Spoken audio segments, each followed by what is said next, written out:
Bismillahirrahmanirrahim. Assalamualaikum.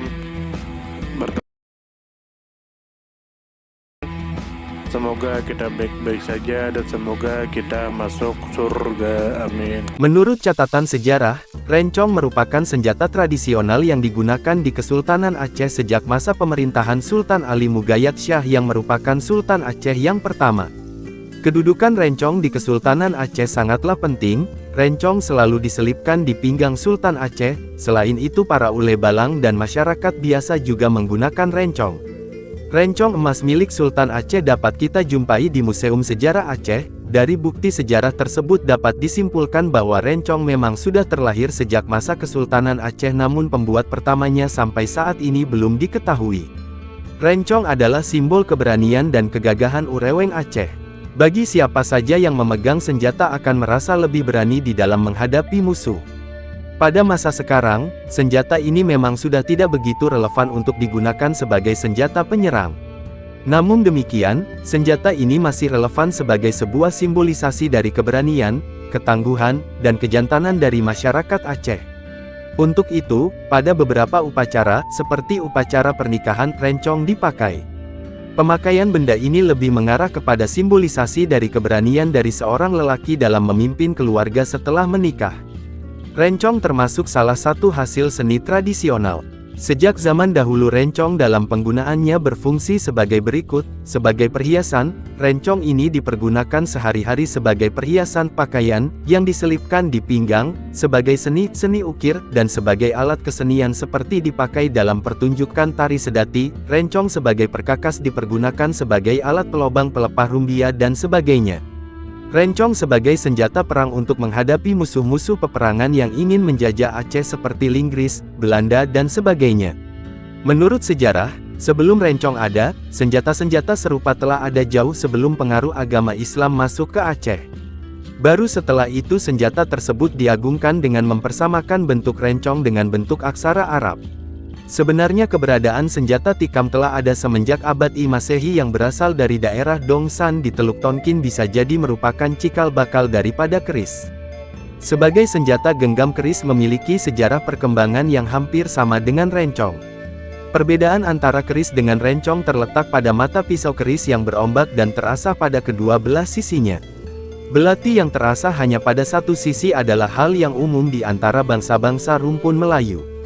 Sebagai contoh, badek dan tumbak jada yang berbentuk tabung atau pipa sangat mirip dengan senjata siwah dari Aceh. Menurut catatan sejarah, rencong mulai dipakai pada masa Sultan Ali Mugayat Shah memerintah kerajaan Aceh pada tahun-tahun 1514 sampai tahun 1528. Pada waktu itu masih berorientasi pada kepercayaan Islam yang sangat berpengaruh dalam kehidupan sosial budaya masyarakat di daerah Aceh. Sedangkan sumber-sumber lain, menyebutkan bahwa rencong telah ada sejak berdirinya kerajaan Islam pertama pada abad ke-13. Masyarakat Aceh mengenal 4 macam rencong, yaitu pertama rencong mecugek. Penyebutan rencong mecugek karena pada gagang rencong tersebut terdapat suatu bentuk panahan dan perekat yang dalam istilah Aceh disebut cugek atau mecugek. Cugek ini diperlukan untuk mudah dipegang dan tidak mudah lepas waktu menikam ke badan lawan atau musuh.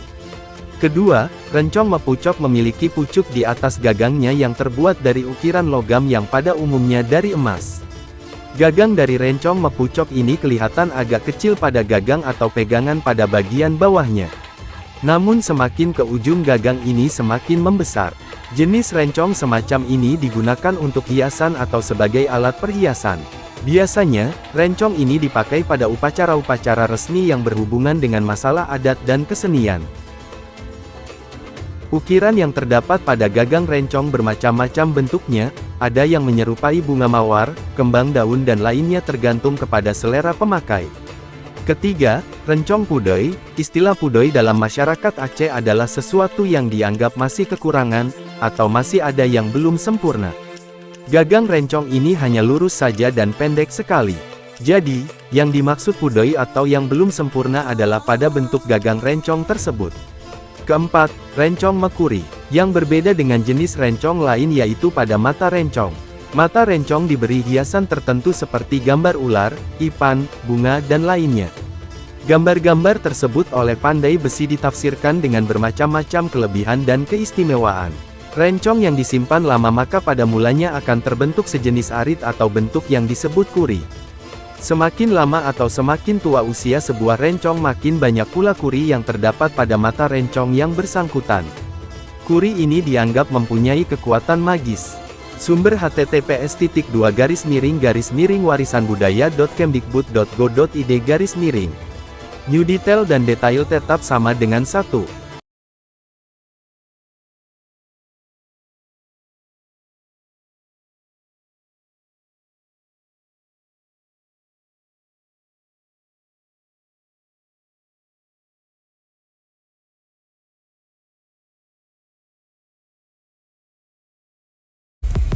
Terima kasih banyak.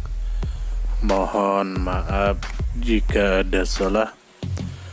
Semoga kita masuk surga. Semoga kita semua disehatkan badan, dilancarkan rezeki, dikabulkan segala hajat.